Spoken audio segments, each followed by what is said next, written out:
Very good morning to children. Welcome to new ninth class. Today I explain ninth class social studies first lesson.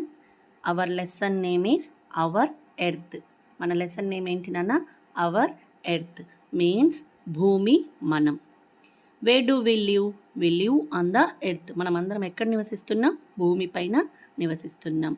The world totally planet which we live, మనం ఒక గ్రహం మీద నివసిస్తున్నాం. అంటే ఇక్కడ earth అనేది ఏంటి? ఒక గ్రహం.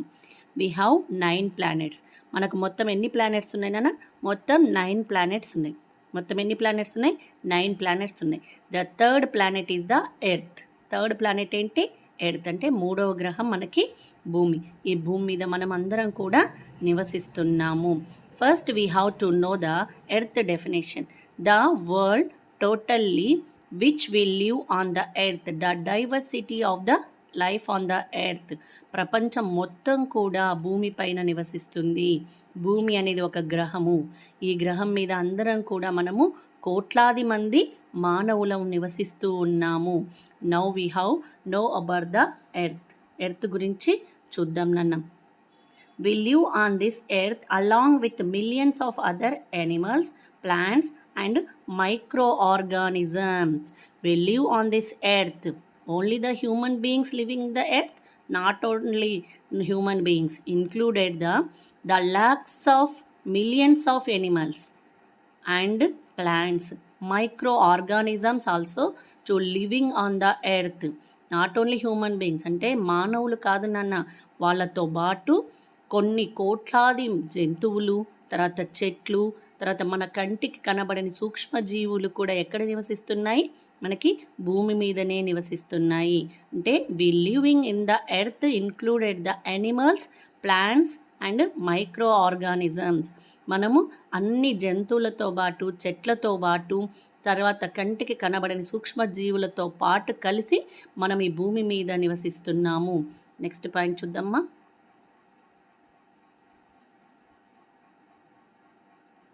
We human beings arrived on this earth about 1 lakh years ago. Do you know children? When we have arrived the earth surface. మనం భూమి మీదకి ఎప్పుడు వచ్చామో తెలుసా? Human beings arrived on this earth about 1 lakh years ago. భూమి మీదకి మనం సుమారుగా 1,00,000 సంవత్సరాల క్రితం మానవాళి వచ్చిందంట. అంటే మానవులు 1,00,000 సంవత్సరాల క్రితం భూమిని చేరుకున్నారు. అంతకు ముందుకు వచ్చినవి సూక్ష్మజీవులు, అంతకు ముందుకు వచ్చింది సముద్రాలు. అంతకుముందు అంటే సముద్రాలు ఫస్ట్ ఏర్పడి, తర్వాత మైదాన ప్రాంతాలు ఏర్పడి, పర్వతాలు, కొండలు అన్నీ ఏర్పడిన తర్వాత సూక్ష్మజీవులు ఏర్పడిన కొన్ని సంవత్సరాలకు మానవాళి భూమి మీదకి వచ్చింది. నెక్స్ట్ మా. Our reckless exploitation of the earth has meant the destruction of forests, rivers, hills, fellow animals and fellow humans.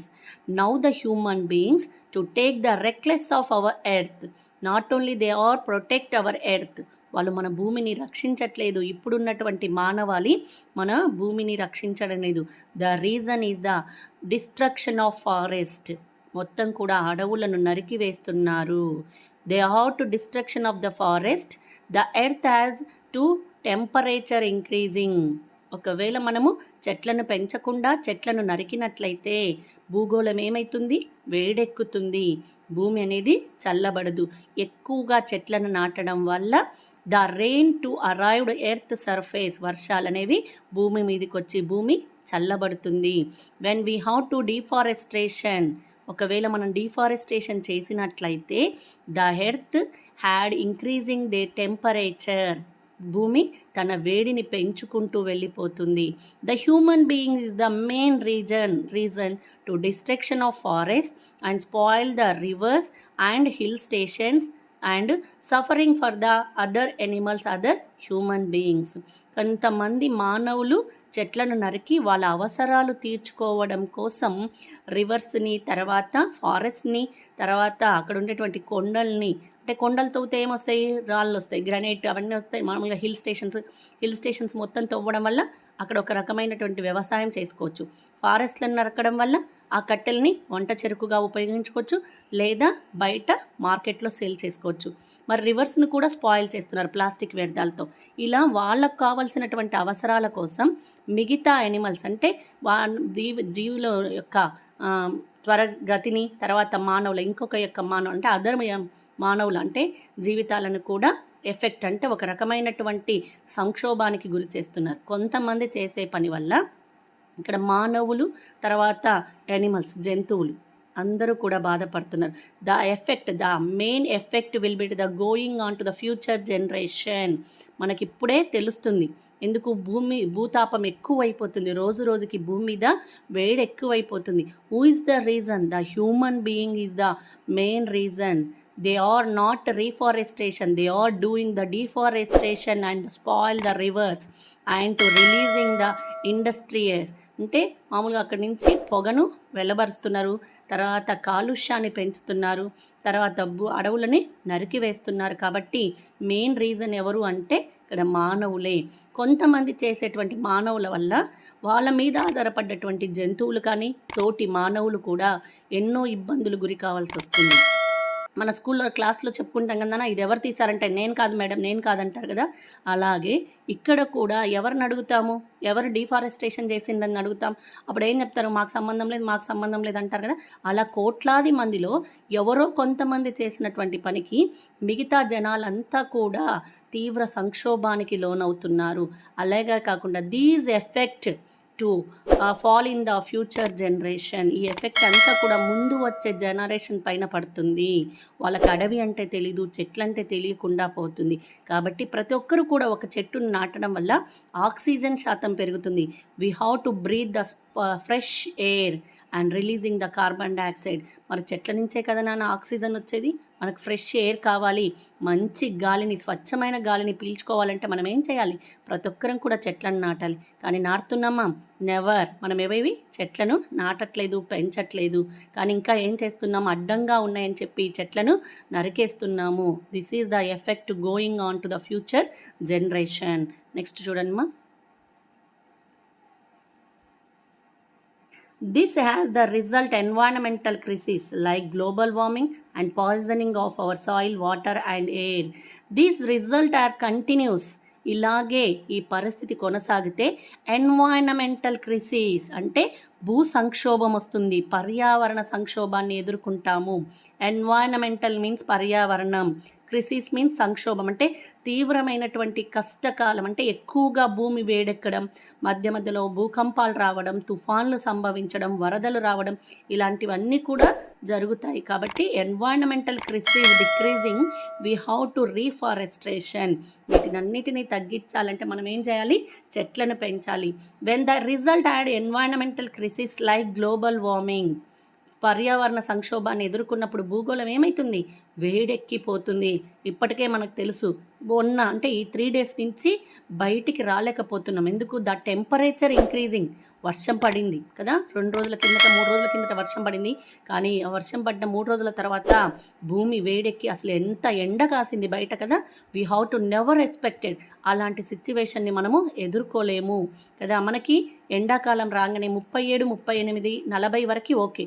40 దాటిందంటే we have to increasing the temperature. చాలా టెంపరేచర్ని ఇంక్రీజింగ్ చేస్తున్న వాళ్ళమవుతాము. అంటే మనకి ఇప్పుడు మార్కాపుల్లో చూసుకున్నట్లయితే మొన్న సమ్మర్ సీజన్లో 46, 47 డిగ్రీల ఉష్ణోగ్రత మనకి కనబడింది మే నెలలో. మరి చూడండి, అంత ఎప్పుడు కూడా చూడలేదు. అంటే ఇంకా దాటొచ్చు, 50 వరకు రావచ్చు, 52 వరకు రావచ్చు. When we have to doing the reforestation, మనము ఒకవేళ ఆ చెట్లని నాటినట్లయితే ఈ పరిస్థితిని కొంతవరకు తగ్గించవచ్చు.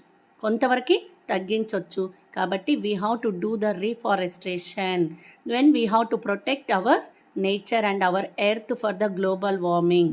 కాబట్టి మన భూమిని మనం రక్షించుకోవడానికి, భూగోళం వేడెక్కకుండా ఉండడానికి మన వంతు సహాయాన్ని మనము చేద్దాం. నెక్స్ట్ వన్ చూడండి అమ్మా. ఇక్కడ 1 picture I have to seen. Okay అమ్మా. This is picture Carl Sagan అనే సైంటిస్ట్ పెయింట్ చేసినటువంటి చిత్రం. We have to observe these picture మా ఇది పిక్చర్ అబ్జర్వ్ చేయండి. ఎల్లో సర్కిల్లో చిన్న డాట్ కనబడుతుంది. We have to clearly to observe the blue colour dot into the yellow colour circle. Yellow colour సర్కిల్లో చిన్న బ్లూ కలర్ డాట్ కనబడుతుంది. The Karl Sagan to save this is hour earth. ఏమని చెప్పాడు? ఇది మన భూమి. ఈ చిన్న చుక్క అంటే ఎల్లో కలర్ సర్కిల్లో ఉన్నటువంటిదే అంటే చిన్న డాట్, ఎల్లో సర్కిల్లో ఉన్నటువంటి చిన్న బ్లూ డాటే మన భూమి. మనం నివసిస్తున్నటువంటి భూమి ఎక్కడ కనబడుతుంది? ఎల్లో సర్కిల్లో చిన్న డాట్లు. మరి ఇది ఎక్కడి నుంచి తీశారంటే అంతరిక్షం నుంచి తీసినటువంటి ఫోటో. ఎక్కడి నుంచి నాన్న? అంతరిక్షం నుంచి తీసినటువంటి photo. The blue dot is to living on the earth of the human beings and animals, plants. మనం నివసిస్తున్నటువంటి ప్రస్తుత భూమి మనకు చిన్నదిగా కనబడుతుంది. ఎందుకంటే పైన అంతరిక్షం నుంచి తీసినటువంటి ఫోటో కాబట్టి భూమి ఎలా కనబడుతుంది? చాలా చిన్నగా కనబడుతుంది. I given to the best example for you నాన్న. ఫ్లైట్లో వెళ్తుంటాం కదా, ఫ్లైట్ ఏమవుతుంది? పైకి ఎగిరి మనల్ని మన గమ్యస్థానాలకు చేరుస్తుంది కదా. అప్పుడు ఆ పైనుంచి మనల్ని చూస్తే, భూమి మీద ఉన్నటువంటి వాళ్ళని చూస్తే ఎలా కనబడతారు? చిన్న చీమల్లా కనబడతారు కదా. అలాగే అంతరిక్షం నుంచి తీసినటువంటి కారల్ సాగన్ తీసినటువంటి ఫోటో కూడా మనకు ఎలా కనబడుతుంది? చాలా చిన్నగా కనబడుతుంది. ఎవరు తీశారు ఈ ఫోటో? Karl Sagan. అంటే ఎల్లో కలర్ సర్కిల్లో ఉన్నటువంటి బ్లూ డాటే ఇప్పుడు కోట్లాది మంది ప్రజలు, తర్వాత జంతువులు నివసిస్తున్నటువంటి భూమి. ఓకే మా, నౌ క్లియర్ మా. నెక్స్ట్ కమ్ టు లెసన్ మా. Second para. Now we are going to second para. Our universe, the sun and the earth. Our universe, the sun and the earth. Mana Vishwam, Suryudu and Bhumi. For thousands of years, humans have been looking into the sky and trying to understand the object that shine. For thousands of years, humans have been looking into the sky and trying to understand the object that shine. వేల సంవత్సరాలుగా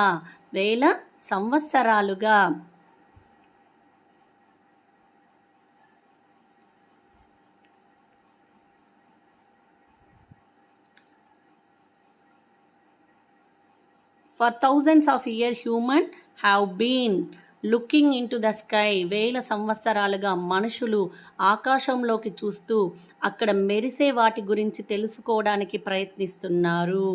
when I have to reveal one time, for thousands of years human have been looking in to the sky. ఎక్కడ చూస్తున్నారు? కొన్ని వేల సంవత్సరాలుగా మానవులు sky అంటే ఆకాశంలోకి చూస్తున్నారు. To trying to understand the object that shine. ఆకాశంలో సంచరిస్తున్నటువంటి వాటి సూర్యుడు, చంద్రుడు, గ్రహాలు, నక్షత్రాలతో పోలిస్తే ఇవేంటివి, వీటితో మనకు సంబంధం ఏంటి అని చెప్పి మానవులు ఆలోచిస్తూ అలాగే స్కైలోకి చూస్తున్నారు.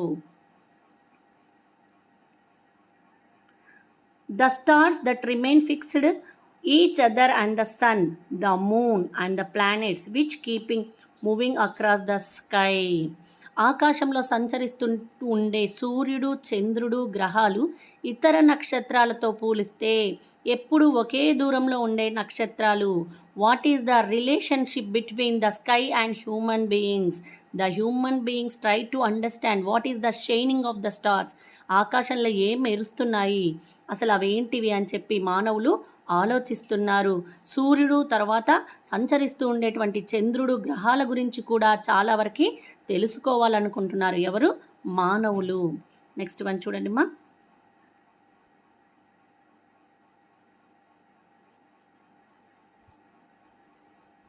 About 500 years ago, scientists come up with a new understanding that the earth is not the middle of everything, that is actually moving around the sun.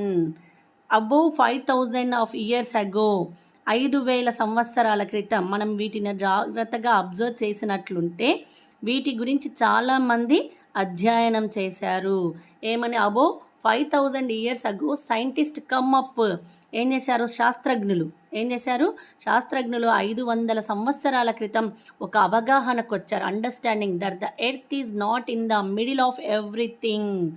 ఏమని చెప్పారు? 500 సంవత్సరాల క్రితం శాస్త్రజ్ఞులు ఒక అవగాహనకు వచ్చి భూమి విశ్వానికి మధ్యలో లేదని, అది సూర్యుని చుట్టూ తిరుగుతుందని, సూర్యుడు కూడా తిరుగుతూ ఉన్నాడని వాళ్ళు గ్రహించారు. ఎవరు? శాస్త్రజ్ఞులు. ఎన్ని వందల సంవత్సరాల క్రితం? 500 సంవత్సరాల క్రితం భూమి మధ్యలో లేదు, భూమి సూర్యుడు చుట్టూ తిరుగుతుంది, సూర్యుడు కూడా తిరుగుతున్నాడని చెప్పి ఒక అబ్జర్వేషన్కి వచ్చారు. ఎవరినన్నా? శాస్త్రజ్ఞులు. నెక్స్ట్ వన్ చూడండి మా. Scientists have figured out that the stars are actually part of larger groups called galaxies. మరి ఇక్కడ వాస్తవానికి భూమి మధ్యలో లేదని, అది సూర్యుని చుట్టూ తిరుగుతుందని, సూర్యుడు కూడా తిరుగుతూ ఉన్నాడని 500 సంవత్సరాల క్రితం శాస్త్రజ్ఞులు తెలుసుకున్నారు. Scientist have figured out that the stars are actually part of larger groups. ఆకాశంలో ఎక్కువగా ఉన్నటువంటి నక్షత్రాలు వాస్తవానికి సూర్యులు అని తెలుసుకున్నారు. నక్షత్రాలు కూడా పుడతాయి, పెరుగుతాయి, చివరికి చనిపోతాయని చెప్పి 100 సంవత్సరాల కాలంలో అర్థం చేసుకున్నారు. Scientist have figured what the scientist have figured that the stars actually part of larger groups. ఇక్కడ స్టార్స్ ఉన్నాయి కదా, అవి కూడా మొత్తం కూడా సూర్యుళ్ళు అని చెప్పి నమ్మారు. అన్నీ కూడా సూర్యుళ్ళే, ఇవన్నీ కూడా స్టార్స్ కావు, అందరూ కూడా సూర్యుళ్ళే అని చెప్పి వాళ్ళు నమ్మారు. ఆ తర్వాత కాల్డ్ గెలాక్సీస్, వాటిని ఏమని పిలుస్తున్నానన్నా? గెలాక్సీస్. నక్షత్రంలో వాటిని గెలాక్సీస్ అంటే పాల పుంతలు. And there are millions of galaxies in the universe. అలాగే చాలా పాల పుంతలు మనకి ఆకాశంలో కనిపిస్తున్నాయి. నక్షత్రాలు ఇంకా పెద్దవైనటువంటి పాలపుంతలు, ఇవి విశ్వంలో లక్షల సంఖ్యలో ఉన్నాయని చెప్పి శాస్త్రజ్ఞులు తెలుసుకున్నారు. సైంటిస్ట్ హ్యావ్ ఫిగర్డ్, ఏమని చెప్పారు? ఫిగర్ వేసుకున్నారు. The part of larger groups called, ఎక్కువ సంఖ్యలో ఎక్కువగా కనిపించేటువంటి నక్షత్రాలను ఏమని పిలిచారు? పాలపుంతలు. ఏమని పిలిచారు నాన్న? పాలపుంతలు. There are millions of galaxies in the universe. మన విశ్వంలో అనేక లక్షల పాలపుంతలు ఉన్నాయని చెప్పి వాళ్ళు అర్థం చేసుకున్నారు. నెక్స్ట్ వన్ చూడండి నాన్న. Universe it self started some 13.7 billion years ago with a big bang and that it may end several billions years later. మరిది పెద్ద విస్ఫోటనంతో 13.7 బిలియన్ సంవత్సరాల కిందట, అంటే కోట్ల సంవత్సరాల కిందట పెద్ద విస్ఫోటనం, బిగ్ బ్యాంగ్ అంటే బాగా సౌండ్ వచ్చి ఒక్కసారిగా పేలిపోవడం, దాన్ని ఏమని పిలుస్తామంటే విస్ఫోటనం. అంటే బిగ్ బ్యాంగ్ జరగడం వల్ల క్రితం అంటే విశ్వం ఆవిర్భవించింది. ఇక్కడ యూనివర్స్ అనేది, తర్వాత భూమి అనేది ఎలా ఆవిర్భవించిందంటే బిగ్ బ్యాంగ్ అనేటువంటి ఒక రియాక్షన్ వల్ల ఇక్కడ విశ్వం అనేది ఆవిర్భవించింది అని చెప్పారు.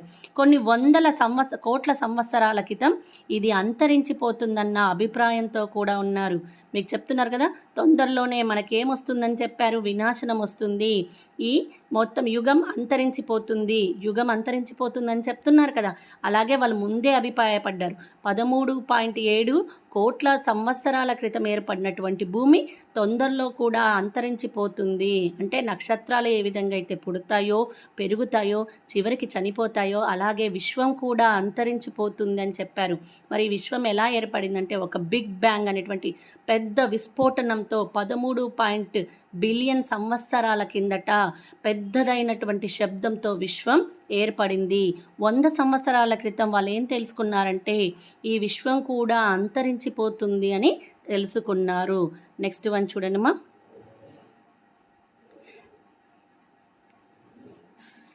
Earth has a planetary body. భూమి ఒక గ్రహం. మీకు ముందే చెప్పానన్న, we are living on the earth. మనం ఎక్కడ నివసిస్తున్నాం? భూమి పైన నివసిస్తున్నాం. భూమి అనేది కూడా ఒక గ్రహం. మనకి మొత్తం 9 గ్రహాలుంటే 3వ గ్రహం భూమి అని. ఆ భూమి మీద మన మానవులం, జంతువులం, తర్వాత సూక్ష్మజీవులు ఇవన్నీ కూడా నివసిస్తున్నాయి. Earth as a planetary body. ఇక్కడ వాడు కూడా ఏం చెప్తున్నాడు? భూమి అనేది ఒక గ్రహం. కాబట్టి భూమిని మనం ఎలా ట్రీట్ చేయాలి? ఒక గ్రహంగానే ట్రీట్ చేయాలి. Like all planets in our solar system, the Earth rotates on its own axis and goes around the Sun is a definite orbit. Like all planets in our solar system, అలా విశ్వంలో మన సౌర కుటుంబంలో అనేక రకాలైనటువంటి గ్రహాలు ఉన్నాయి. The earth rotates on its own axis. భూమి తన చుట్టూ తాను తిరుగుతుంది. మన సౌర వ్యవస్థలో ఇతర గ్రహాల మాదిరిగానే భూమి కూడా తన అక్షంపై అంటే తన చుట్టూ తాను తిరుగుతూ ఒక నిర్ధారిత కక్షలో సూర్యుడి చుట్టూ తిరుగుతుంది. మిగతా అన్ని గ్రహాలు కూడా ఉన్నాయి కదా, 8 గ్రహాలతో పాటు మన ప్లానెట్ కూడా, అంటే మన భూమి కూడా ఒక గ్రహం. అలా మన భూమి తన చుట్టూ తాను తిరుగుతూ ఒక నిర్ధారిత కక్షలో, అంటే తన చుట్టూ తాను తిరగడం కంప్లీట్ అయిన తర్వాత సూర్యుడు చుట్టూ కూడా తిరుగుతుంది మన భూమి. కానీ మిగతా గ్రహాలు ఏవి సూర్యుని చుట్టూ తిరగవు, వాటి కక్షలో అవే తిరుగుతుంటాయి. మన భూమి మాత్రం తన చుట్టూ తాను తిరుగుతూ సూర్యుని చుట్టూ కూడా తిరుగుతుంది. Like all planets in our solar system, ఇతర గ్రహాల మాదిరిగానే ఎక్కడ సౌర వ్యవస్థలో, సౌర కుటుంబంలో ద ఎర్త్ రొటేట్స్ అంటే తిరగడం, రొటేటింగ్ అంటే తిరగడం, ఆన్ ఇట్స్ ఓన్ యాక్సిస్, తన అక్షం మీదనే. యాక్సిస్ అంటే ఏంటి నాన్న? అక్షం. రొటేట్ అంటే ఏంటి? తిరగడం. ప్లానెట్ అంటే ఏంటి? గ్రహాలు.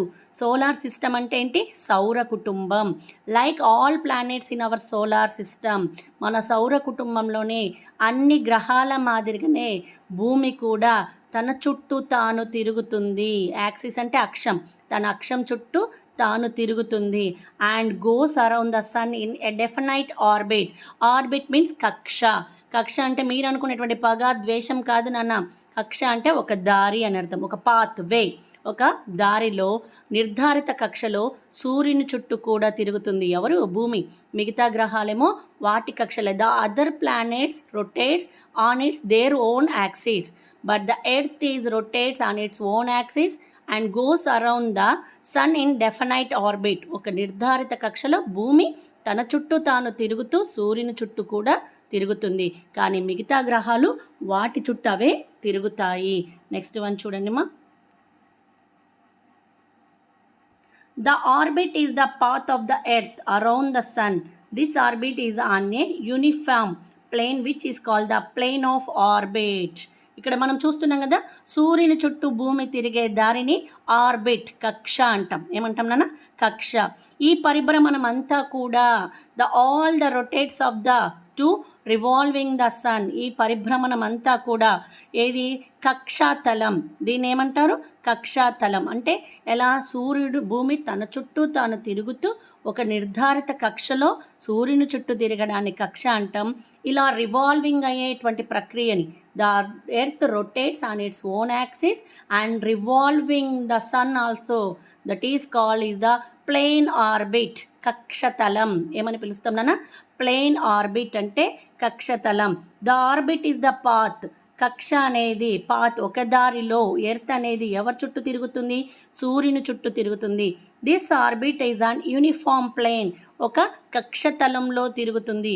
భూమి తన చుట్టూ తాను తిరుగుతూ ఒక నిర్ధారిత కక్షలో మళ్ళీ వెళ్ళి ఎవరి చుట్టూ తిరుగుతుంది? సూర్యుని చుట్టూ. ఎలా తిరుగుతుంది?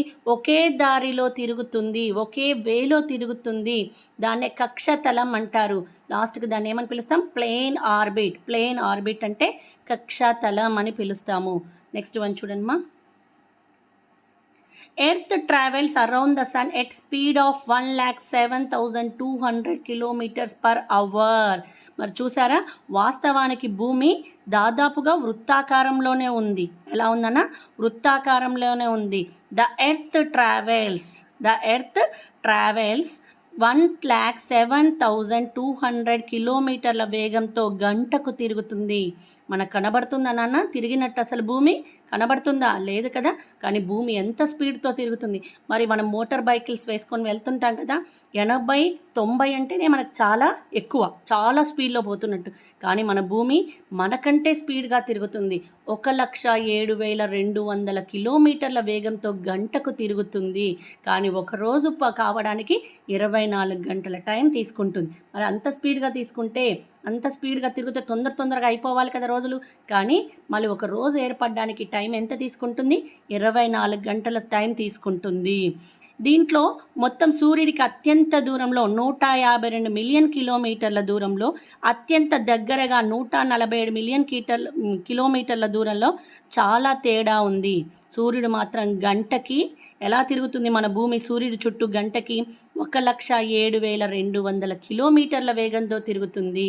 మరి ఇక్కడ చూడండి, వాస్తవానికి భూమి కక్ష వృత్తాకారంలోనే ఉంటుంది, కానీ సూర్యుడికి మన భూమి 152 మిలియన్ కిలోమీటర్ల దూరంలో ఉంది. మరి అత్యంత సమీపంగా దగ్గరగా ఎంత ఉంది? 147 మిలియన్ కిలోమీటర్ల దూరంలో ఉంది. కానీ గంటకు మాత్రం భూమి 1,07,200 కిలోమీటర్ల వేగంతో తిరుగుతుంది. నెక్స్ట్ వన్ చూడండి మా.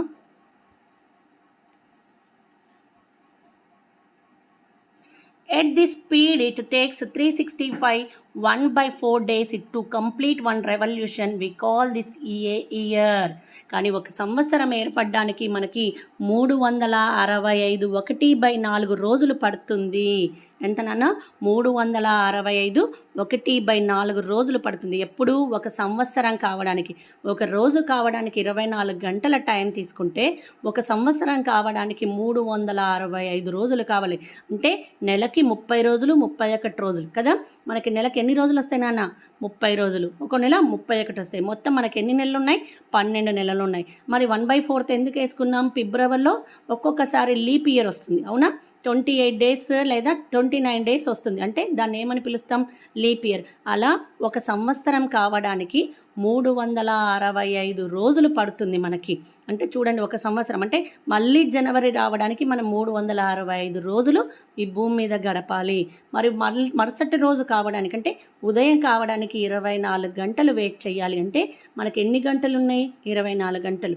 12 అవర్స్ ఏమో డే టైం, 12 అవర్స్ ఏమో నైట్ టైం. ఇది మళ్ళీ నైట్ టైం అంటే మొత్తం డే టైం అయిపోయాక నైట్ టైం వస్తుంది. మళ్ళీ నైట్ టైం అయిపోయాక మళ్ళీ డే అనేది స్టార్ట్ అవుతుంది. Here one times to see మా రొటేషన్ అంటే ఏంటి, రెవల్యూషన్ అంటే ఏంటి ఒక్కసారి చెప్తా వినండి అన్న. The earth rotates on its own axis, it is called rotation. భూమి తన చుట్టూ తాను తిరగడాన్ని ఏమని పిలుస్తామంటే మనము రొటేషన్. ఏమని పిలుస్తాం నాన్న? రొటేషన్ అంటే భూభ్రమణం. ఏమని పిలుస్తాం? భూభ్రమణం. భూభ్రమణం అంటే భూమి తన చుట్టూ తాను తిరగడాన్ని భూభ్రమణం అంటాము. The earth rotates and goes around the sun also, it is called the revolution. ఏమని పిలుస్తాం? రెవల్యూషన్. భూ పరిభ్రమణం.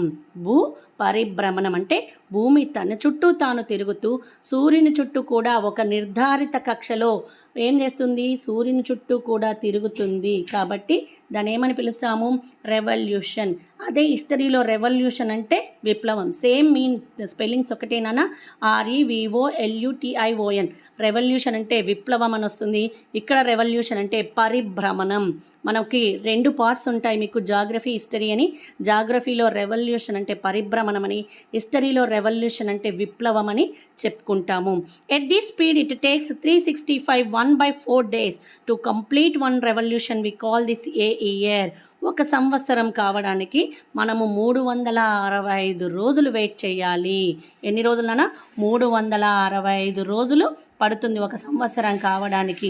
మీరు 8వ తరగతిలో చదువుకున్నారు కదా, సూర్యుని నుంచి పొందేటువంటి శక్తిలో సూర్యుని చుట్టూ భూమి తిరుగుతుండడం వల్ల ఏం ఏర్పడతాయి? సీజన్స్ ఏర్పడతాయి. ఏం ఏర్పడతాయి నాన్న? సీజన్స్ అనేవి ఏర్పడతాయి. ఎవరి చుట్టూ తిరగడం వల్ల? సూర్యుడి చుట్టూ భూమి తిరగడం వల్ల. సూర్యుడి చుట్టూ భూమి తిరగడం వల్ల మనకి శీతాకాలం, వేసవికాలం ఏర్పడతాయి, వర్షాకాలం. అంటే సూర్యుని చుట్టూ భూమి తిరగడం వల్ల మనకేం ఏర్పడతాయి? కాలాలు అనేవి ఏర్పడతాయి. ఒక సంవత్సరం కావడానికి 365 రోజులు పడితే ఒక రోజు కావడానికి 24 గంటల టైం మనం ఇక్కడ తీసుకుంటున్నాం. A day is completed to take the time 24 hours. To complete 1 year, we have to take in the 365 1/4 days. To complete one revolution, to like a year. ఒక సంవత్సరం కావడానికి 365 రోజులు. 1 day is completed, we have to take in the 24 hours. When the sun to earth to revolving to sun also, we have to establishing the seasons. భూమి సూర్యుడి చుట్టూ తిరగడం వల్ల మనకి కాలాలు అనేవి ఏర్పడతాయి. How many seasons are they? 3 seasons. The summer season, winter season, rainy season. మనకి 3 కాలాలు ఏర్పడాలంటే భూమి సూర్యుడి చుట్టూ తిరగాలి. ఒక్కసారి చూడండి అన్న, రొటేషన్ రెవల్యూషన్ అంటే the earth rotates on its own axis. భూమి తన కక్షలో తాను తిరగడాన్ని మనము రొటేషన్ అని పిలుస్తాము. The earth rotates on its own axis and revolving sun also, it is called the revolution. భూమి తన చుట్టూ తాను తిరుగుతూ సూర్యుని చుట్టూ కూడా తిరగడాన్ని మనం ఏమని పిలుస్తాం? భూ పరిభ్రమణం, రెవల్యూషన్. రొటేషన్ అంటే భూభ్రమణమని, రెవల్యూషన్ అంటే భూ పరిభ్రమణమని. The revolution is completed to take in the time 365 days. We call this a year. 365 రోజులు గడిచిన తర్వాతనే మనం దాన్ని ఒక సంవత్సరం అని అంటాము. 24 గంటలు భూమి తన చుట్టూ తాను తిరిగిన తర్వాత మనము దాన్ని ఏమని పిలుస్తాము? ఒక డే అని పిలుస్తాము. Then the earth revolving the sun, it is will be to the formation of the season. భూమి సూర్యుని చుట్టూ తిరగడం వల్ల మనకేం ఏర్పడుతున్నాయి? కాలాలు అనేవి ఏర్పడుతున్నాయి. ఇక్కడ చూడనా, ఇంకొక ఫిగర్ చూద్దాం. ఇక్కడ 3 ఫిగర్స్ ఇచ్చాడు. సర్కిల్ ఫిగర్, తర్వాత సెమీ సర్కిల్, రౌండ్ ఫిగర్స్. ఇక్కడ మనకి ఫిగర్స్ ఇచ్చాడు. ఆ ఫిగర్స్ని ఒకసారి మనం ఇక్కడ చూద్దాం. మనకి ఇక్కడ లెసన్లో చూద్దాం. ఓకే అమ్మా, this is our figure. We have to see the first picture. చూడండి నాన్న. First picture is the circle. అంటే వృత్తాకార కక్ష. ఫస్ట్ పిక్చర్ ఏంటన్నా? వృత్తాకార కక్ష. అంటే మనం బ్యాంగిల్ పెట్టికి ఇస్తాం కదా, దాన్ని వృత్తాకార కక్ష అంటారు. ఇక్కడ here the text book is given to the 3 figures, ABC అని 3 ఫిగర్స్ ఇచ్చాడు. What we have to observe, ఏం అబ్జర్వ్ చేయాలి అంటే భూమి ఎలా ఉంది, కరెక్ట్ దిశలో, కరెక్ట్ సెంటీమీటర్ల దూరంలో ఏ కక్షలో కరెక్ట్గా ఉందనేది మనం ఇక్కడ అబ్జర్వ్ చేయాలి. First picture and the second picture is the semi circle. రెండో పిక్చర్ ఎలా ఉంది? దీర్ఘ వృత్తాకార కక్ష. Third figure C is the correct figure because the one side of the 1.4 centimeters and other side is the 1.5 centimeters. అంటే భూమి మరి సూర్యుడికి అత్యంత దూరంలో, ఎలా మొత్తం కూడా 152 మిలియన్ కిలోమీటర్లు అయితే అత్యంత సమీపంగా 147 మిలియన్ కిలోమీటర్ల దూరంలో ఉంది. Because that the third picture is the correct picture. To far away places, the sun is the center of place and will be to earth taken the near of the place is the 147 million kilometers and far away place is the 152 million kilometers. కాబట్టి ఇక్కడ C అనే figure మనకి కరెక్ట్గా చూపిస్తుంది. అంటే దూరము కానీ దగ్గరగా కానీ 2 ఫిగర్లలో సూర్యునికి అత్యంత సమీప దూరాన్ని చూపించారు, అత్యంత దగ్గరగా అంటే దూరంగా ఉన్నటువంటి ఫిగర్ని మనకి ఇక్కడ చూపించారు. కాబట్టి ఇక్కడ మనకి ఏ పిక్చర్ కరెక్ట్ నాన్న? C అనేటువంటి picture correct. Here is the 3 pictures. కరెక్ట్గా అర్థం చేసుకున్నానా? ఫస్ట్ పిక్చర్ వృత్తాకార కక్షలో ఉంది, కానీ దూరం అనేది, దగ్గర అనేది మనకి సెంటీమీటర్ల వైజ్న కొలిస్తే ఎలా ఉంది? కొంచెం తప్పుగా ఉంది. నెక్స్ట్ వచ్చేసి దీర్ఘ వృత్తాకార కక్ష. అసలు భూమి మనకి ఇలా ఉన్నది కదా, గుడ్డు ఆకారంలో లేదు. ఎలా ఉంది? రౌండ్గా, గుండ్రటి పళ్ళెం మాదిరిగా ఉంది. మనం పెట్టుకుంటామే ప్లేట్లు తినడానికి, అలాంటి కక్షలో మనకి కనబడుతుంది. అంటే రౌండ్గా కనబడుతుంది. ఇక్కడ కూడా రౌండ్గా ఉంది, కానీ ఇక్కడ మనం క్యాలిక్యులేట్ చేసినట్లయితే 1.4 centimetres in one side, 1.5 centimetres in other side. To far away the places to the sun to earth. సూర్యునికి కరెక్ట్ అయినటువంటి దూరం దగ్గర కొలతలతో మనకి ఈ ఫిగర్ అనేది కరెక్ట్. ఓకే అమ్మా, నెక్స్ట్ వన్ చూద్దాము. ఓకే అమ్మా, now coming to the other topic, the evolution of the earth. నాన్న ఇంకొక విషయం ఇక్కడ చూడండి నాన్న. We have to given the some names of the earth. భూమికి పర్యాయ పదాలు ఇచ్చాడు. The Greek language is the ertho. Greek language నుంచి వచ్చింది. భూమి అనేటువంటి పదం ఎక్కడి నుంచి వచ్చింది? గ్రీక్ లాంగ్వేజ్ నుంచి పుట్టింది. గ్రీక్ లాంగ్వేజ్లో EORTHE, ఎర్తో. దీని అర్థం ఏంటంటే నేల, మట్టి, పొడి నేల. ఎర్తో అంటే గ్రీక్ లాంగ్వేజ్లో ఏంటి అర్థం అంటే నేల, తర్వాత మట్టి, తర్వాత పొడి నేల అని అర్థం. సంస్కృతంలో in Sanskrit language earth means Prithvi. Sanskrit లాంగ్వేజ్లో ఎర్త్ని ఏమని పిలుస్తాం? పృథ్వీ, ధరణి, అవని, పుడమి. ఇలా we have to having to the different names of the పర్యాయ పదాలు. మనకి తెలుసు కదా, some of the same meanings వస్తే వాటిని ఏమని పిలుస్తాం? పర్యాయ పదాలు. అంటే మీకు తెలుగులో మీ సార్ చెప్తారు కదా పర్యాయ పదాలు, జలం అంటే నీరు అని చెప్పి, తర్వాత ఇంకా వాటర్, ఇలాంటివి ఎన్ని కొన్ని, పానీ అని చెప్పి ఇలాంటివి ఉన్నాయి కదా. అలాగే ఇక్కడ భూమికి కూడా చాలా పేర్లు ఉన్నాయి. ఈ భూమి గ్రీక్ లాంగ్వేజ్ అయినటువంటి ఎర్తో అనే దగ్గర నుంచి పుట్టింది. ఎర్తో అనేది లాస్ట్కి ఎలా మారిపోయింది? ఎర్త్. మరి గ్రీక్ లాంగ్వేజ్లో ఎర్తో అంటే నేల, తర్వాత మట్టి, పొడి నేల అని. అదే Sanskrit language, in Sanskrit language the earth having to the same means that is the భూమి, పృథివీ, తర్వాత ధరణి, అవని, పుడమి, ఇలాంటివన్నీ అనేక పేర్లు భూమికి ఉన్నాయి. ఒక్క పేరు కాదు నాన్న, అనేక పేర్లు ఉన్నాయి. భారతీయ భాషలో భూమికి ఉన్నటువంటి పేర్లన్నీ కూడా in our Indian language all will be the names given to the earth is will be to take into the Sanskrit language. భారతీయ భాషల్లో భూమికి ఉన్నటువంటి పేర్లన్నింటినీ కూడా మనం ఎక్కడి నుంచి తీసుకున్నామంటే సాంస్క్రిట్ లాంగ్వేజ్ నుంచే తీసుకున్నవి. ఓకేమ్మా, now we have to going to the evolution of the earth. భూమి పరిమాణం మనం చూద్దాం నాన్న. Scientist are still debating how our earth was formed.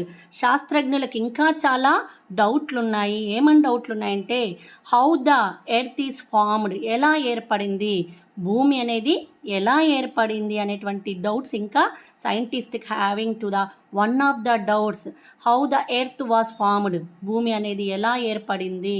Next చూడండి మా. The earth began as a ball of swirling dust and clouds and passed through a molten stage.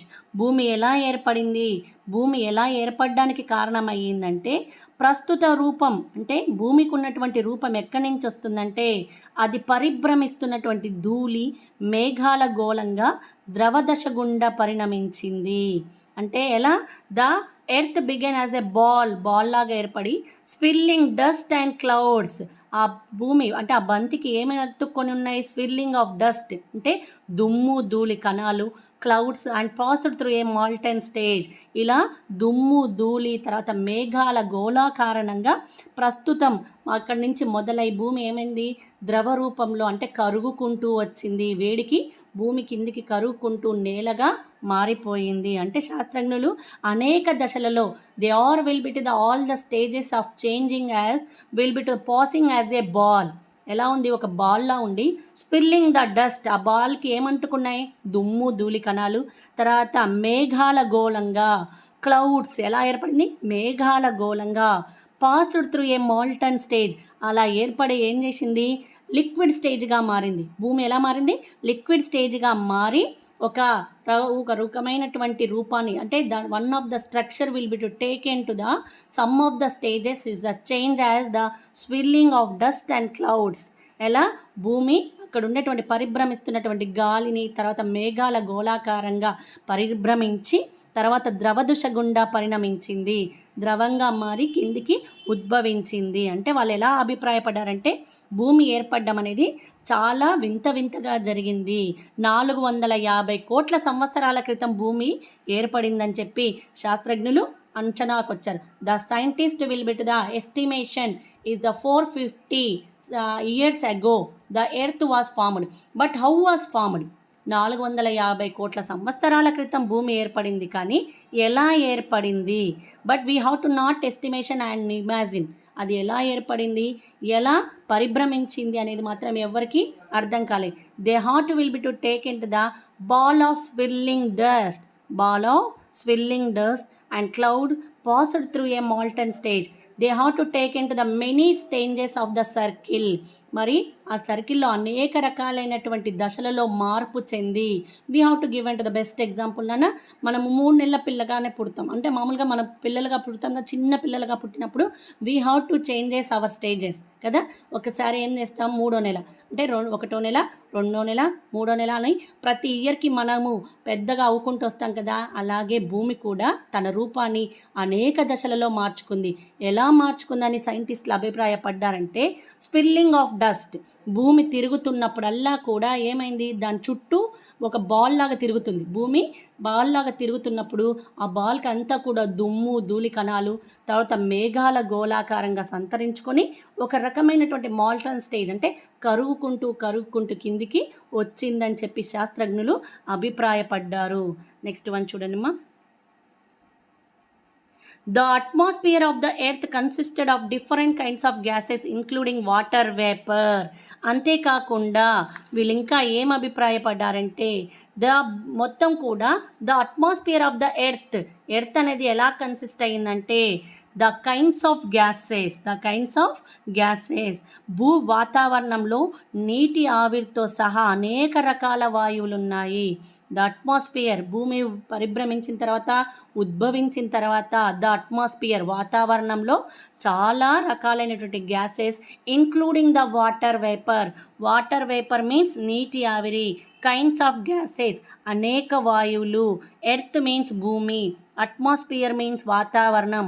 భూమి పుట్టిన తర్వాత వాతావరణంలో భూమితో పాటు అనేక రకాలైనటువంటి వాయువులు, నీటి ఆవిరి అవన్నీ కూడా వచ్చాయి భూమి మీదకి. అంటే భూ వాతావరణంలో నీటి ఆవిరితో సహా అనేక రకాల వాయువులు ఉన్నాయి అనే రీజన్ మనకి ఈరోజు తెలిసింది. ఇవన్నీ కూడా మనుగడకి దోహదం చేసేవి కాదు, ఇవన్నీ కూడా మనకి పనికొచ్చేవి కాదు. గ్యాసెస్ 2 మాత్రమే పనికొస్తాయి, oxygen and carbon dioxide. But they are will be to late to know. వాళ్ళు చాలా తెలుసుకోవడానికి చాలా టైం పట్టింది. The atmosphere of the earth consisted of different kinds of gases including water vapour. భూమి మీద ఉన్నటువంటి వాతావరణంలో అనేక రకాలైన వాయువులతో పాటు నీటి ఆవిరి కూడా ఉంది. ఈ వాయువుల్లో అనేకమైనటువంటి వాయువులు మనకు తెలుసు, nitrogen, oxygen, methane, carbon dioxide, ఇంకా చాలా ఉన్నాయి కదా. మళ్ళీ ఇవన్నీ వాయువులు కూడా మనకు ఉపయోగపడుతున్నాయా? లేదు. ఏవి ఉపయోగపడుతున్నాయి? Oxygen and carbon dioxide. Next one చూడండి మా. The rain filled the great basin on the earth crust with water, thus the oceans were formed. మరి ఇక్కడ మనకి భూమి పై పొరలోని పల్లపు ప్రాంతాలు అంటే the rain filled with great basin. మనకి డోమ్ తెలుసు కదా, బేసిన్ పెద్దది. అలా ద రెయిన్ ఫిల్డ్, ఆ బేసిన్లో అంటే ఒక గుంతలో వాటర్ ఫిల్డ్, రెయిన్ వాటర్ ఏమైంది, ఫిల్ చేసింది earth crust with water. Earth మీద, భూమి మీద ఫస్ట్ ఏం ఏర్పడ్డాయంటే క్రస్ట్ అనేటువంటి లేయర్, తర్వాత విత్ వాటర్. భూప్రపంచం ఫస్ట్ మొట్టమొదట భూమి మీదకి వచ్చింది మొత్తం కూడా నీరేనా. మనకి ఒకప్పుడు భారతదేశం 4 వైపుల సముద్రం కనబడేది, ఎక్కడ చూసినా సముద్రం కనబడేది. కాబట్టి ఒకప్పుడు భారతదేశాన్ని ఐలాండ్ అని పిలిచేవాళ్ళు. What is the meaning of island అంటే the 4 sides of water, the 4 sides of water, that is called island. Now we are to calling our Indian country is the peninsular. ఇప్పుడు మన భారతదేశాన్ని ద్వీపకల్పం అని పిలుస్తున్నాం. Why? Because its calling is the 3 sides of water, 1 side of land. In northern side is the Himalayas and the eastern side Bay of Bengal, southern side Indian Ocean, western side Arabian Sea. మీకు కనబడుతున్నాయి కదా ఇక్కడ sea ప్రాంతాలు, Arabian sea, Indian ocean, bay of Bengal. అంటే 3 వైపుల నీరు కనబడుతుంది కదా. ఒకవైపు భూభాగం అంటే హిమాలయ పర్వతాలు. కాబట్టి ఇప్పుడు మన భారతదేశాన్ని పెనన్షులార్ అంటే ద్వీపకల్పమని, ఒకప్పుడు ద్వీపము అని పిలిచేవాళ్ళం. ఎందుకు? 4 sides of water, the earth not being to formed. భూమి ఏర్పడక ముందుకు మనకి ఎక్కడ చూసినా కానీ, 4 వైపులు చూసినా కానీ ఏం కనబడేదంటే నీరు మాత్రమే కనబడేది. Water decreasing in to the slowly and will bit the first layer crust is formed on the earth. అలా వాటర్ అనేది డిక్రీజ్ అవ్వుకుంటూ వచ్చి ఫస్ట్ ఏం ఏర్పడింది? క్రస్ట్ అనేది ఏర్పడింది. With water thus the oceans were formed. క్రస్ట్తో పాటు తర్వాత మనకి సముద్రాలు కూడా ఏర్పడ్డాయి. నెక్స్ట్ వన్ చూడండి నాన్న. For perhaps one of the long span of Earth history, the planet Earth remained barren and lifeless. భూమి చరిత్రలో సగం కాలం ఎటువంటి ప్రాణి లేకుండా నిర్జీవంగా గడిచింది. చెప్పాను కదా, ఫస్ట్ మనకి ఏర్పడ్డటువంటిది మొట్టమొదటిది మొత్తం కూడా సముద్ర ప్రాంతమే. ఎటువైపు చూసినా కానీ సముద్రమే, కానీ ఒక్క ప్రాణి కూడా లేదు, ఒక్క జీవం కూడా లేకుండా నిర్జీవంగా ఉంది. ఎటు చూసినా కానీ వాటరే. అంటే యానిమల్ కానీ, తర్వాత మైక్రో ఆర్గానిజమ్స్ కానీ, హ్యూమన్ బీయింగ్స్ అంటే మానవులు ఎవ్వరు కూడా భూమి మీద పుట్టలేదు. మొట్టమొదట మన భూమి మీదకి వచ్చింది ఏంటంటే సముద్రం. తర్వాత కొన్ని సంవత్సరాల వరకు ఎటువంటి ప్రాణులు లేకుండా నిర్జీవంగా గడిచింది. ఆ తరువాత సముద్రాలతో జీవం మొదలైంది. సముద్రాలతో మెల్లమెల్లగా జీవం అనేది మొదలైంది. లక్షల సంవత్సరాల పరిక్రమణంలో మనుషులతో సహా అనేక రకాల మొక్కలు, జంతువులు రూపొందాయి. ఫస్ట్ సముద్రాలు పుట్టాయి. మన భూమి మీద ఏం పుట్టాయి అంటే సముద్రాలు పుట్టాయి. సముద్రాలు పుట్టిన తర్వాత చాలా రోజుల వరకు ప్రాణి అనేది లేకుండా కొన్ని సంవత్సరాలు అలాగే నిర్జీవంగా ఉండిపోయింది మన భూమి. మెల్లమెల్లగా మొక్కలు, తర్వాత జంతువులు, తర్వాత మనుషులు అనేవాళ్ళు ఉద్భవించిండ్రు. నెక్స్ట్ వన్ చూడండి అన్న.